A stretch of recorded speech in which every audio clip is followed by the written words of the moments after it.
crois qu'elle a été construite au Moyen-Âge vers 400. En 1800 ou 1700. Oui, c'est là où il y a que les rois. Non, les reines.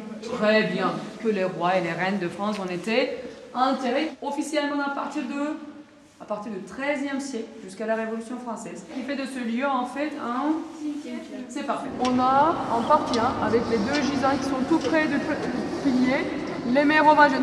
Ici ce sont les carolingiens et de l'autre côté on a les carolingiens et les capétiens. Donc on essaie de montrer la continuité et l'unité entre ces trois familles royales. Le gisant c'est une statue qui représente la personne couchée sur son dos.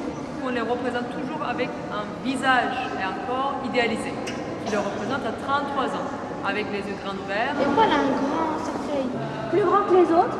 Eh bien, elle a eu la chance exceptionnelle que l'on ne lui ait pas cassé totalement son tombeau. Pendant la Révolution française, quand on vient pour détruire le symbole de la monarchie, la couronne, le sceptre, la main de justice, mais on dit qu'il faut absolument conserver le gisant de Charles V le Sage. C'est un roi qui lisait beaucoup, qui avait une bibliothèque. Et c'est rare d'avoir une bibliothèque aussi riche qu'il avait. Les gens, un beau livre, un lumineux au Moyen-Âge coûte aussi cher qu'une voiture de luxe aujourd'hui. Donc en fait, ces gisants nous permettent aussi de faire toute une histoire de la mode en fait, à la limite. C'est pas la guerre de 100 ans, c'est son en fait 1515, la victoire de Marignane. Vous avez vu, aperçu, les orteils qui sont complètement détaillés, nus. C'est l'égalité face à la mort en fait. Personne n'est immortel, même le roi, même la reine.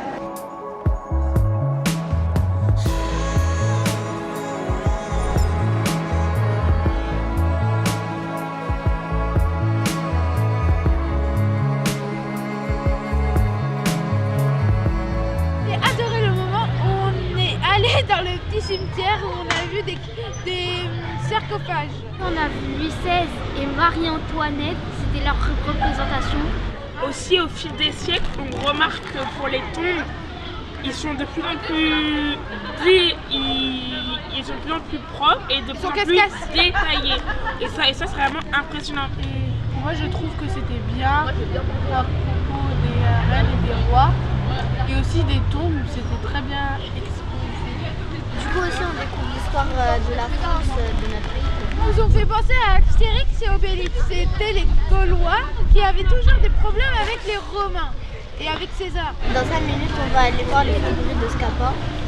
Le ciel nous sera favorable. Il ne saurait m'être contraire. Si vous m'êtes fidèle. Je le serai assurément. 400 écus que tu dis?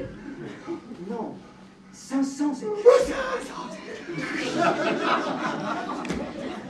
Avant, il a fait croire à Géron qu'en fait il y avait des tas d'hommes qui voulaient sa mort. Et donc il l'a fait cacher dans un sac, mais il faisait semblant de se faire passer pour les méchants et il le frappait. Il m'a fait un peu rappeler à Lupin. C'est qu'il est fourbe et lorsqu'il vole, il vole de manière intelligente.